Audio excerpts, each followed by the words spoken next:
Hello students, இது 10th standard maths exercise 2.7ல sum number 2 எப்படி எழுதுறதுன்னு பார்க்கலாம். Write the first 3 terms of an GP. GP ஓட first 3 term கேட்டிருக்காங்க. Whose first term and common ratio are given below கொடுத்திருக்காங்க.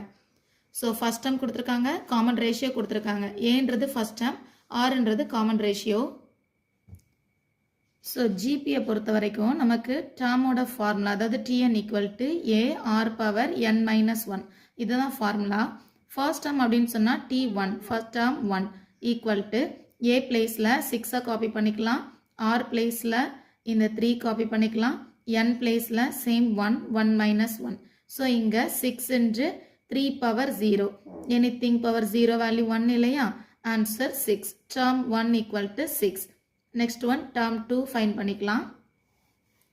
T2 equal to அதே A placeல 6 and R power n minus 1 means 2 minus 1. R placeல